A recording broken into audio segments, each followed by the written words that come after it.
الله وحده لا شريك له وأشهد أن محمدا عبده ورسوله. اللهم إني أسألك باسمك العظيم المكتوب من نور وجهك الأعلى المعبد دائم البكي المخلد في قلب نبيك ورسولك محمد، وأسألك باسمك العظيم الواحد بوحدات الأحد المتعلي الوحدات الكامل والعداد المقدس كل أحد، وبحق بسم الله الرحمن الرحيم.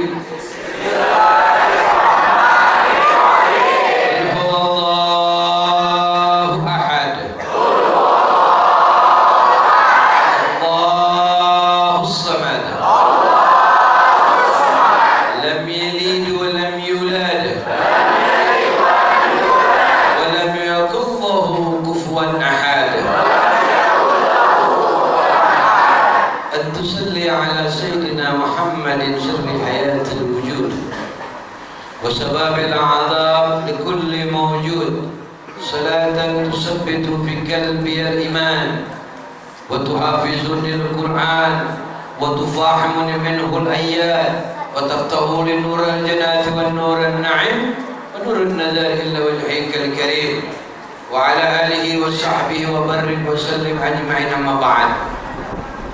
Hadirin wal hadirat yang dirahmati Allah Subhanahu wa taala, umat baginda yang dirindukan oleh baginda Rasul sallallahu alaihi wasallam. Kepada ketua panitia Ustaz Haji Imam Zarkasi kita doain beliau panjang umurnya, dilindungi oleh Allah Subhanahu wa taala dari kemaksiatan kecil, kemaksiatan besar, dilindungi oleh Allah dari kejahatan makhluk kecil hingga makhluk besar, dilindungi oleh Allah dari kezaliman makhluk yang terlihat maupun tak terlihat. Amin ya rabbal alamin. Dan juga ada ketua DKM Ustaz Haji Muhammad Musid Dewa, kita doakan beliau menjadi DKM yang amanat kepada Allah. Kita doakan beliau senantiasa berjalan di syariat baginda Nabi sallallahu alaihi wasallam. Karena menjadi ketua DKM itu tidaklah mudah. Dia menanggung seluruh dosa orang-orang yang tinggal di lingkungan masjid ini. Amin. Amin. Haji, gawat tuh.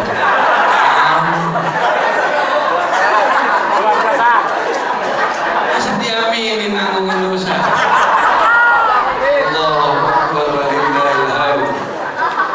Kita doakan selalu masjid Baitur Rahman ini ramai. Amin. Jamaahnya safnya maju. Amin. Kemajuan bukan mengusut baris. Ya.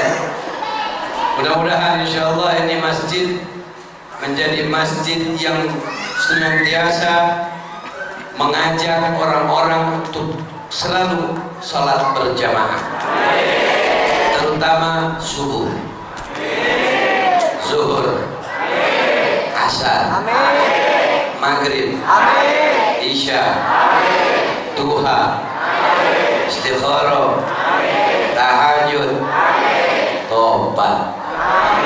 Dikit tuh yang amin kalau bilang tobat. Para sesepuh, para kiai, para asatiz, di sini juga ada guru saya Ustaz Hamzah. Saya muridnya Ustaz Hamzah, saya belajar, jadi muridnya disuruh tampil. Ini kita doakan beliau. Beliau adalah seorang pejuang majelis, keliling-keliling kemana-mana, buka majelis bersama tim hadrahnya, mengajak mencintai Nabi Muhammad SAW. Kita doakan beliau panjang umur, sehat afiat, dilindungi oleh Allah Subhanahu wa taala dari segala macam kerusakan hati, kerusakan sifat, kerusakan sikap ataupun kerusakan yang lain. Beliau selalu terjaga dan terlindungi. Amin ya rabbal alamin. Dan juga kita doakan tadi yang nyebut saya siapa itu di tahun. Saya pun bersama siapa beberapa orang kita doakan. Kalau mereka jahat saya dibawa kabur tadi Pak. Tapi alhamdulillah mereka orang baik semua. Kita doakan panjang umurnya, sehat walafiat, dagangannya laris. Amin.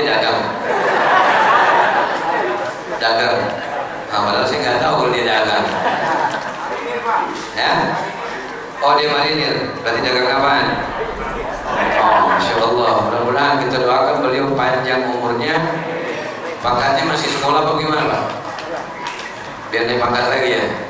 Insya Allah ya. Ya jangan MPP dulu Pak sebelum pensiun. Kita doakan semuanya jadi barokah kepada seluruh jamaah yang hadir, bapak-bapak, ibu-ibu yang di atas pada cantik jelita, neng-neng semuanya ya. Benar ibu-ibu kan? Jangan tahu main.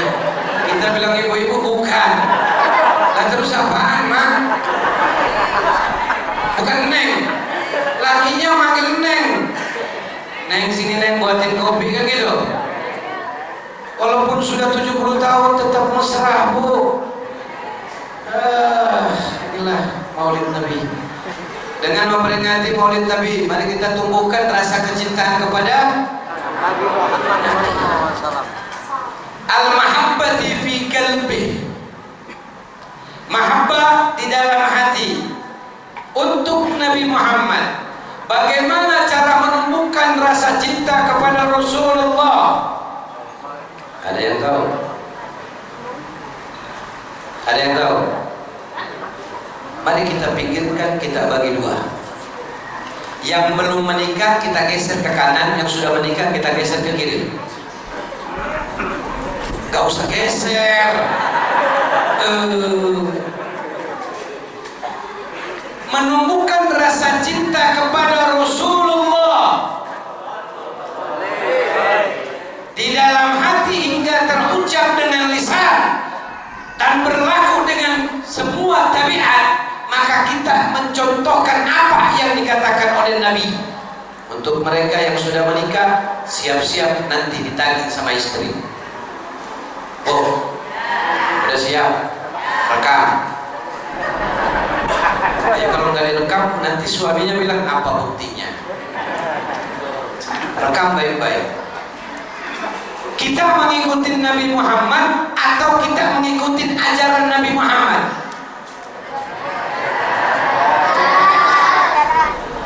Hati-hati jawab.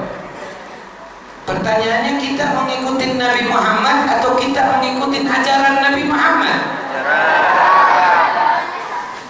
Ada yang jawab ajaran, ada yang jawab dua-duanya. Ini pertanyaan sama dengan rasa cinta ditumbuhkan dengan menumbuhkan rasa cinta. Satu kalimat yang hanya dibolak-balik maknanya pasti berbeda.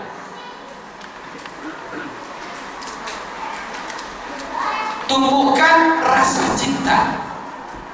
Berarti ada kaidah-kaidah khusus yang kita buat untuk bagaimana menumbuhkan rasa cinta tersebut. Saya mau tanya kepada bapak-bapak sekalian, cinta sama Nabi Muhammad? Jujur nih, jangan sampai salah ntar ya. Bapak sebelah sini cinta gak sama Nabi Muhammad? Serius? Yang bener Pak. Kalau begitu mari kita buktikan. Kalau seorang laki-laki yang mempunyai istri mencintai Rasulullah, pasti setiap hari dia akan tanyakan istrinya, sudahkah kau berselawat kepada Nabi Muhammad hari ini? Jujur deh, gak ada? Jujur, bilang aja gak ada. Gak usah sok-sokan cinta sama bini itu, gue cinta. Betul? Apa kata Nabi kepada seorang anak muda yang hendak menikah? Wahai Rasulullah, aku mau menikah. Apa kata Rasulullah SAW? Wahai anak muda, saya bahasa Indonesia aja ya. Kalau bahasa Arab nanti ngertinya panjang. Soalnya nanti ainnya harus ditekan seperti ini, alifnya yang panjang ada hamzahnya kan gitu. Betul Ustaz Hamzah ada, kita nggak bahas kan ada hamzahnya di situ. Hai anak muda, ini anak muda yang belum nikah, perhatikan baik-baik ya. Yang sudah tua kalau belum dilakuin, tobat nasuha. Ya, tobatan. Hai anak muda, kalau kau ingin menikah, ingat, jangan pernah menipu seorang wanita. Nah, ibu-ibunya demen ore. Ibu-ibunya demen di atas ore nih, bapak-bapak pulang ke benjot. Ya Bu? Jangan, ntar nanti dari sini naik ke atas ceramah saya. Ya. Dikatakan oleh Rasul, jika kau hendak menikah, mengawini seseorang wanita, syaratnya 5. Syaratnya 5. Ini bukan rukun nikah, bukan syarat nikah. Mau menikah. Kalau mau menikah lagi beda. Di atas kirain untuk ukur. Bu, gak apa-apa. Lah Allah bangunin surga di dalam surga ini. Bangunin rumah di dalam surga mau nggak? Mau nggak? Mau kan? Jadi Allah pasti kan izinin. Betul apa enggak?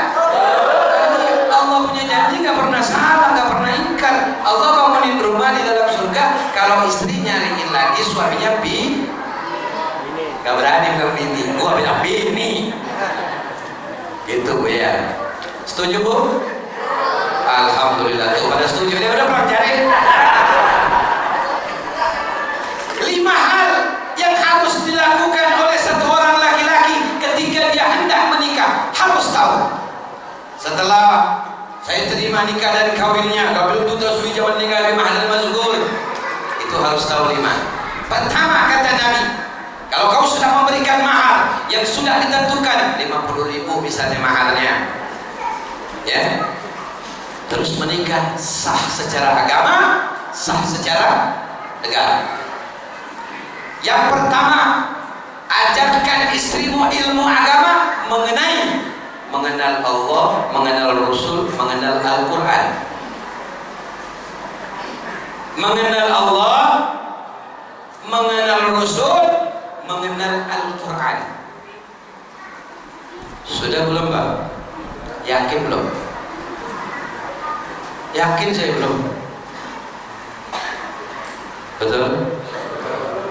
Ada nggak kita dudukin istri kita arkanul iman, arkanul Islam, tubian bidai. Jadi istihad duduk di depanku, wahai istriku, bidadariku. Rukun iman apa? Rukun Islam apa? Ini kan merasa menumbuhkan rasa cinta kepada Nabi loh. Ini ajaran Nabi. Ada nggak? Ada nggak? Jujur dah. Enggak ya. Hati-hati. Satu ini hati-hati. Apa kata malaikat? Kami siap menuliskan di jidatnya. Apa tulisannya? Nanti setelah 5 selesai saya bahas, baru saya kasih tahu. Yang kedua, memberikan makanan halal thayyiban mubarak.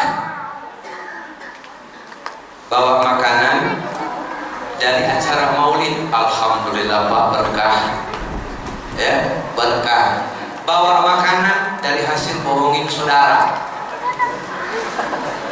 Tahu bohongin saudara? Datang ke satu saudara, bang, lu punya duit gak? Kenapa? Bini gua mau makan, gua kagak punya beras di rumah.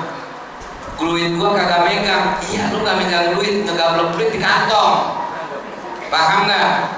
Ini bohong begini, makanan ke dalam rumahnya gak bawa kebahagiaan untuk rumah tangganya, gak bakal berkah. Paham? Jadi tidak boleh dengan mengemis. Halalan thayyiban mubarak. Yang ketiga, memberikan dan memberikan. Ingat tuh, memberikan dan membelikan pakaian penutup aurat. Jangan ke pasar beli legging. Bini kita umur 65, dibeli legging, suruh ikut olahraga. Kata Pak RT, ada senam kesegaran jasmani. Pakai legging di lapangan ya, nenek-nenek 65 pakai legging, lu bayangin dah. Apa? Anak muda masih punya bini, masih muda. Kalau yang udah bangkotan punya bini pasti sudah tua. Ayo, pakai legging olahraga gini dia nggak masuk akal. Berikan penutup aurat. Kalau laki-laki seorang suami cinta sama Rasul, maka dia selamatkan istrinya. Dia berikan pakaian penutup aurat. Kenapa? Karena orang yang membiarkan istrinya memakai pakaian yang membentuk tubuh sama dengan menyakiti hati Rasul. Coba kita ingat, setiap hari apakah kita menyakiti hati Rasul? Tibki kullu yawm. Menangis Nabi, menangis Rasulullah. Disampaikan kepada Nabi bahwa umatmu fulan bin fulan memberikan pakaian dengan membentuk seluruh aurat-aurat istrinya. Apa kata Nabi? Nangis, suara Nabi terdengar nangis hingga tawar-menawar malaikat. Ya Rasul, mau diapakan umatmu yang membuatmu menangis? Gimana kira-kira? Sadar nggak kita selama ini rasa kecintaan kita hilang kepada baginda Nabi? Itu yang ketiga. Yang keempat, memberikan tempat tinggal yang layak bagi istri, bukan bagi suami. Bukan layak ini bukan harus rumah gedongan, bukan harus rumah yang besar-besar, bukan. Layak bagi istri dia untuk ibadah terlindungi, sebagaimana dikatakan di dalam kitab Qutul Ujin, nasihat Qutul Ujin, as-salatin wa an-nisa, salatnya seorang perempuan di majelis wa masjid atau di rumah lebih afdal dia di rumah. Berarti untuk menutup dirinya dari segala bentuk penglihatan yang bukan muhrim, kita tempatkan di rumah yang tidak bisa diintip oleh orang lain. Oh, ini modal kata perempuan, besok nih hasil ceramah bawa bini lu beliin dulu gua rumah gedongan. Kata Habib yang layak buat gua layak yang ada kolam renangnya. Jangan begitu juga, Bu. Yang layak kolam renangnya, yang ada perosotannya. Terus perosotan gitu dah tua. Yang layak untuk ibadah, yang layak buat untuk nutup aurat, tidurnya gak kontrakan, paham gak? Kontrakan petakan lurus, begitu ada tamu gak disekat pakai orden, begitu lewat tamu numpang kencing ke kamar tuh kesingkap kena kipas angin jeder, bini kita tidur kelihatan. Awal mula kemaksiatan di situ. Makanya walaupun kontrakan, kasihlah tutupan yang bagus, ya, pasanglah triplek. Gak ada gipsum, gak ada lagi tali tambang dirajut jadi tembok. Tali tambang dirajut jadi tembok, nyindiran tamu ambruk. Yang kelima, memilihkan tetangga yang baik untuk istri. Jadi 5 ini memilihkan tetangga yang baik. Kalau ngasih tempat tinggal istri, jangan di sampingnya tukang gosip, sebelahnya tukang bini kita jadi tukang adu domba. Di sini tukang gosip, di sini tukang fitnah, tengah-tengah tukang adu domba. Ini kalau kita mau menumbuhkan rasa cinta kita kepada Nabi Sallallahu Alaihi Wasallam. Ini kan judulnya menumbuhkan. Coba kalau tadi judulnya mengenal Nabi Muhammad, beda ceramahnya Pak. Kalau mengenal Nabi Muhammad beda, mengenal dan mencintai, menumbuhkan rasa cinta. Ini kan udah dipatok. Gue sesuai pesanan. Nah, ini menumbuhkan rasa cinta Pak, sesuai pesanan kita. Nah, kalau saya cerita tentang kelahiran Nabi kan gak masuk akal di sini. Betul. Makanya besok-besok bikin ini mengenal Rasulullah hingga ajaran-ajarannya sesuai syariatnya, teman-teman. Jadi kita cerita dari awal kelahiran Nabi, 40 hari peristiwa sebelum lahir Nabi hingga lahirnya Nabi dan sampai Nabi diangkat menjadi Nabi. Enak gak? Sengaja gue kasih penasaran, tahun depan gue diundang lagi. Kan begitu sangatnya.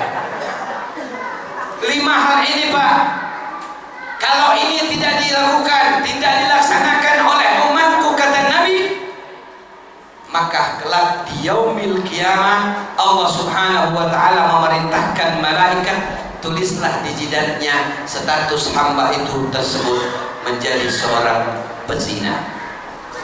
statusnya dibangkitkan nanti di yaumil kiamah karena tidak melaksanakan 5 hal ini, maka statusnya sebagai pezina. Dan seluruh orang-orang yang hadir, kaum yang hadir di pada masa membaca tulisan tersebut. Summa na'udzubillah min dzalik. Dari pagi kerja nyari duit untuk bini, betul? Ya, terima gaji ATM sama bini, apalagi kalau tentara, tuh benar mana? Baik pun dari mana? Betul. Gajinya, remonnya semuanya masuk ke rekening bini, betul? Ya, ngasih duit sama bini full. Di yaumil kiamah disiksa, setuju? Setuju nggak Pak? Gak setuju kan? Ganti bini apa? Oh, ganti apa nambah? Oh, nambah. Oh, setuju? Setuju? Setuju aja dah.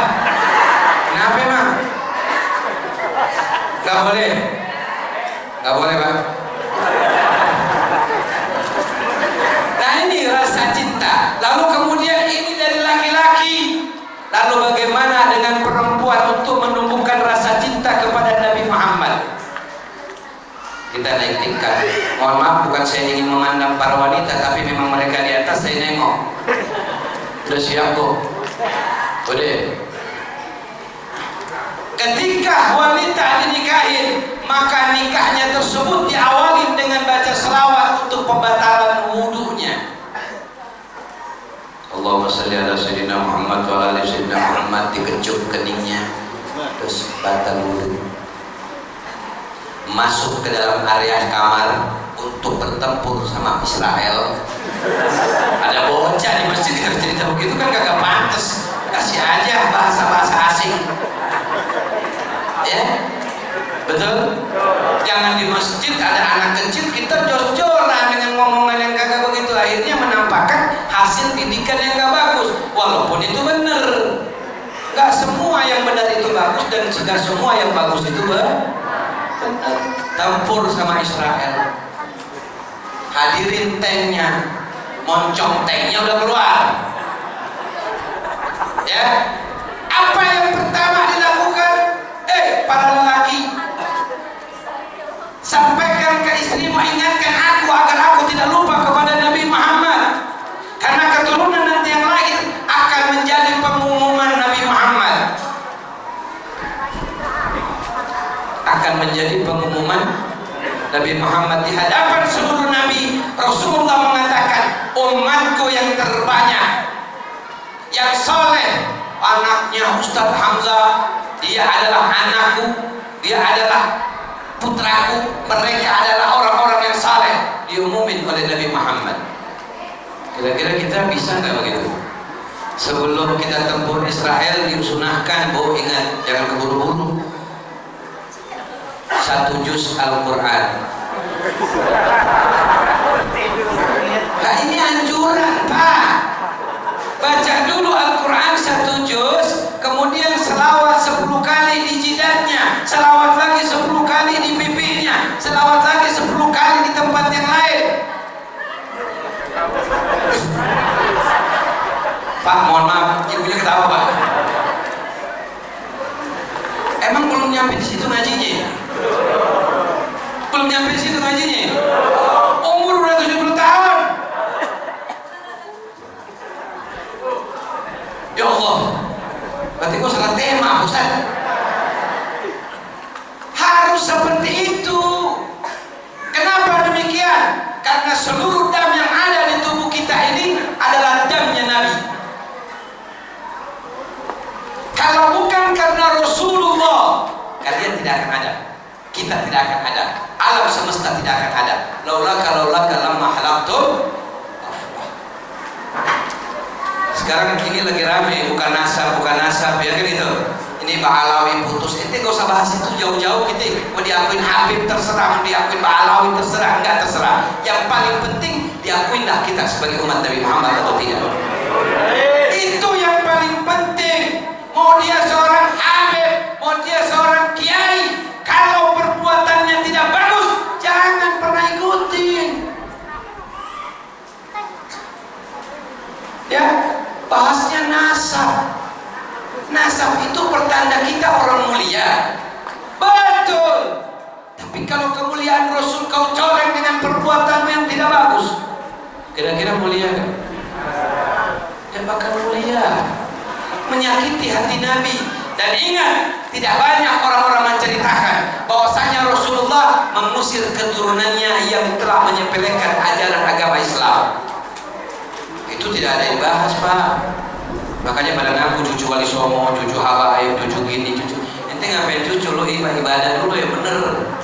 Kalau urusan nasab belakangan nanti dihisab di yaumil kiamah. Orang memuliakan Anda pasti Allah yang memuliakanmu. Bukan karena kemuliaan yang harus kau cari.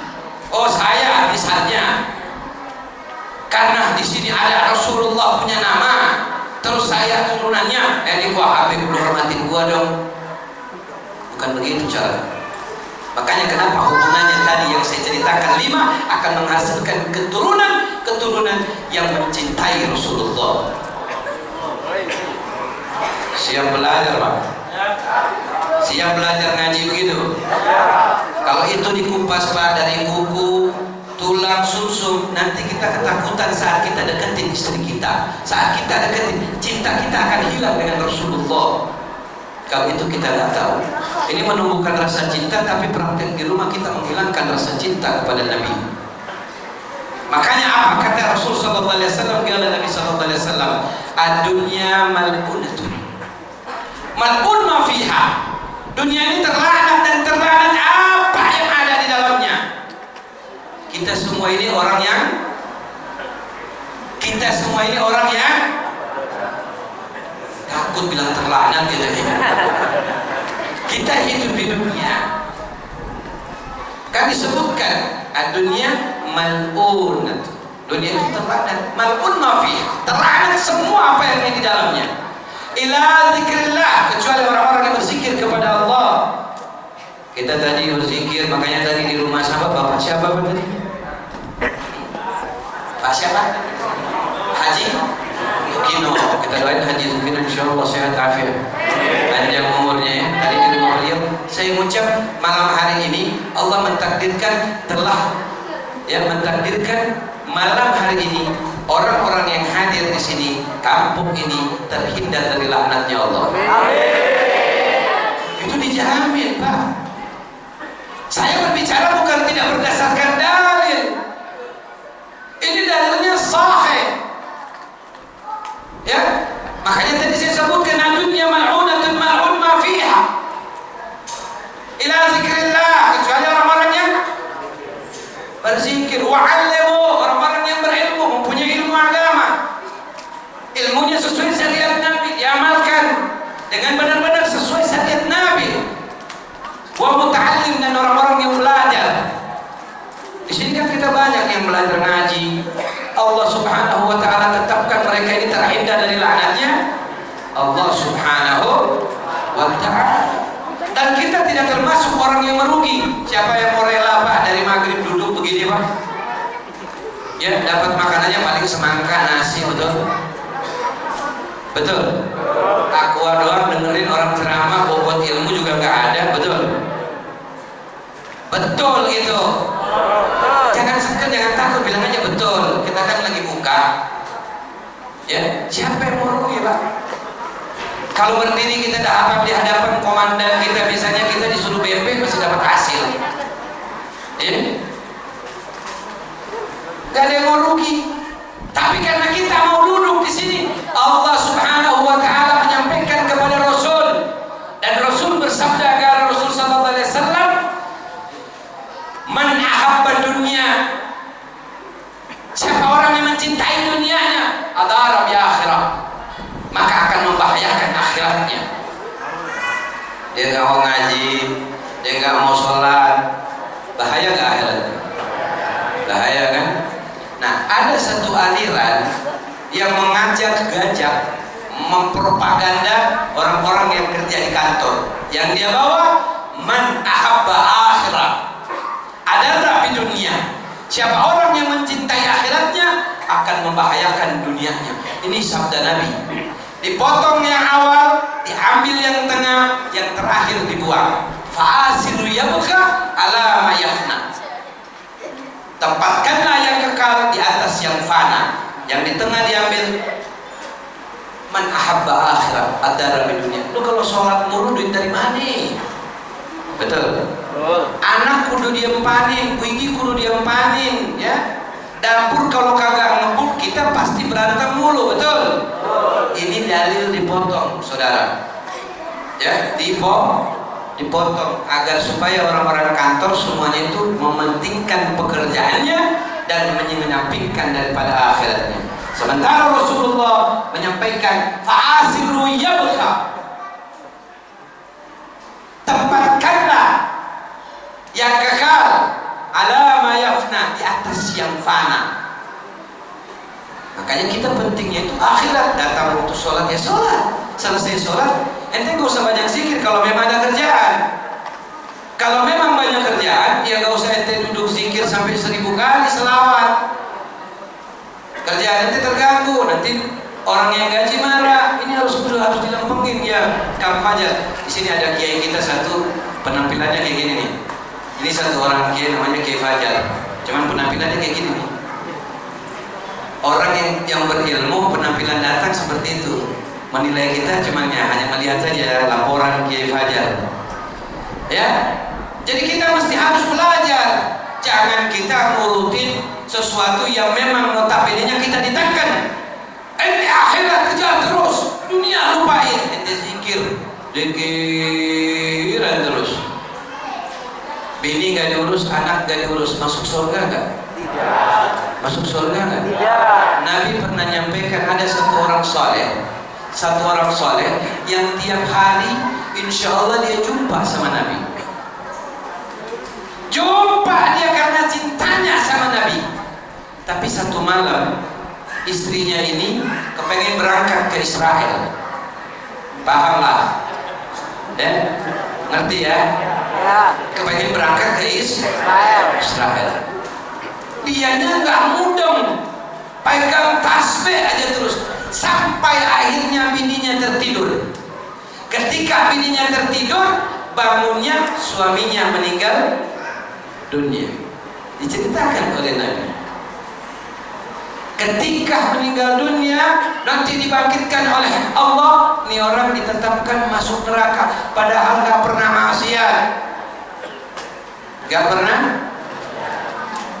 gak mau bikin dosa, zikir mulu, kerjaannya baca Quran muka dan mutasabbih. 6.666 ayat dihafal harakatnya, ya, mahrujul hurufnya kental sampai bisa jumpa Rasul. Tapi cuman gara-gara bininya pengen berangkat ke Israel, dia gak penuhi. Satu malam itu dia ditetapkan sebagai orang penghuni neraka. Jadi jangan suami bilang ridullah, ridhonya Allah tergantung aneh ya. Ridullah ridho fi zauja, suktillah sukti fi zauja. Ridhonya Allah tergantung ridhonya suami, murkanya Allah tergantung murkanya suami. Kalau nggak punya ilmu diam. Kalau nggak punya ilmu jangan. Notabene kita sebagai suami ridullah ridho fi zauja. Ngaji dulu yang benar, baru nekan bini. Ya, ini rasa cinta kita kepada Nabi bersambung lewat istri, Pak. Nanti kita akan sambung kapan waktu bagaimana membuka rasa cinta ini lebih dalam melalui hati istri. Judulnya salah sih. Ini kan berkaitan dengan hukum kecintaan dalam rumah tangga. Ya iya, Pak. Kalau saya baca dengan memperingati Maulid Nabi, mari kita tumbuhkan rasa cinta kita kepada Nabi. Rata-rata bilang banyakin salawat, betul?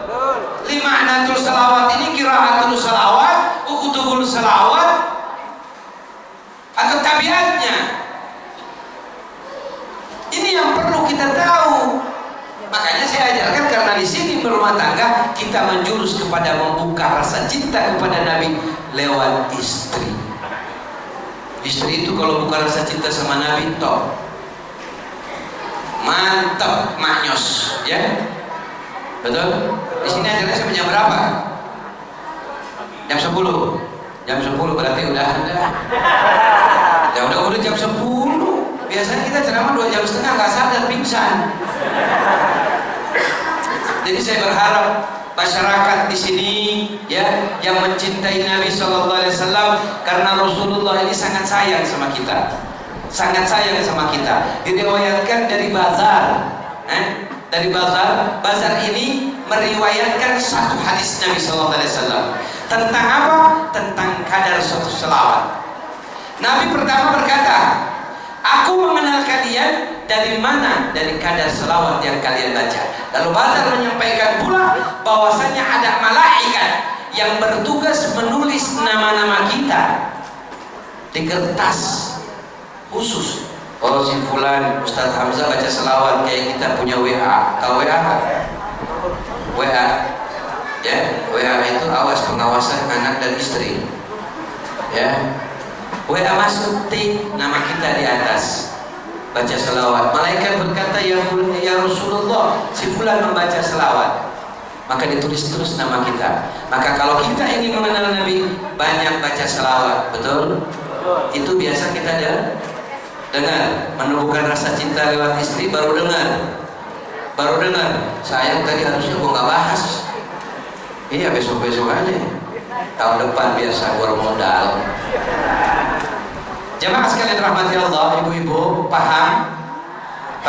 Pulang ke rumah nanti jangan apa yang dilakukan. Ini kesimpulannya, saya minta tolong agar supaya kalian di hayat husnul khatimah. Pulang ke rumah, pertama lakukan permintaan maaf terhadap suami. Ya, Pak, maafin saya atas segala kesalahan saya dan saya minta ridhomu. Jangan pernah kau sakit hati kepada aku dengan perbuatanku.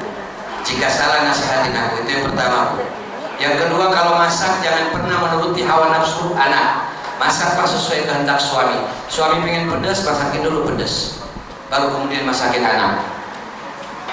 Ibu kenal Nabi kan? Ya, karena mereka yang dekat dengan Nabi, dekat dengan Allah. Karena kenapa? Pak, sedikit saya kasih tahu satu saja. Tempat di mana Allah berbicara dengan kita di satu tempat. Allah berbicara terhadap kita di satu tempat. Di mana, Pak? Ada yang tahu? Ada yang tahu? Di rahimnya seorang ibu. Makanya saya kalau buka ini nanti lama, Pak, bisa sampai subuh. Allah berbicara dengan kita di rahimnya seorang ibu, di alam rahim. Nanti aja deh, ya Ustaz, cukup ya? Ya cukup dulu dah, kebanyakan kagak asik. Gue mau ngopi, ntar gue mau ngopi, ntar kapan-kapan kita ketemu lagi dah. Ya Bu ya. Ntar kalau nggak bosan undang, kalau bosan jangan undang lagi Bu. Ya, ini kan menumbuhkan rasa cinta. Besok-besok panitia ganti judulnya. Ya, mengenal Rasulullah dan ajarannya, kan gitu enak. Ya, setuju? Setuju. Betul? Ya udah, nanti lu setuju tahun depan gua kosongin jadwal gua. Jemaah sekalian rahmati Allah, demikian apa yang saya bisa sampaikan karena waktu juga. Insyaallah ilmu itu kalau orang ngantuk dikasih tahu nanti gak kena. Lapar juga nanti gak kena. Sama kayak saya yang ceramah juga lapar. Dari pagi sampai sekarang saya belum makan nasi. Benar, saya biasanya lupa kalau makan nasi, ingatnya kalau di undangan. Ya, kalau di undangan kita lihat ada nasi ya, kita makan ya. Mohon maaf kalau ada salah kata, kelebihan sikap dan kekurangan daripada apa yang saya sampaikan. Itulah kekurangan saya, kelebihannya semua hanya dari Allah wa Rasul. Billahi taufiq wal hidayah. Assalamualaikum warahmatullahi wabarakatuh. Zikri fa'alam annahu qala Nabi sallallahu alaihi wasallam, zikri fa'alam annahu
تقبل حاجاتنا ونياتنا وأعمالنا بحق محمد صلى الله عليه وسلم. اللهم ربنا هب لنا من أزواجنا وذرياتنا قرة أعين واجعلنا للمتقين إماما. اللهم أجرنا من غير الضرار وأغننا من غير البطار. اللهم أجرنا من غير ابتلاء وأغننا من غير ابتلاء. اللهم ارزقنا من الأمور أوفرها ومن الأذهان أسفاها ومن الأعمال أزكاها ومن الأخلاق أطيابها ومن الأرزاق أزالها ومن العافية أكمالها ومن الدنيا خيرها ومن الآخرة نعيمها. اللهم ربنا آتنا في الدنيا حسنة وفي الآخرة حسنة وقنا عذاب النار. وصلى الله على سيدنا محمد والحمد لله رب العالمين.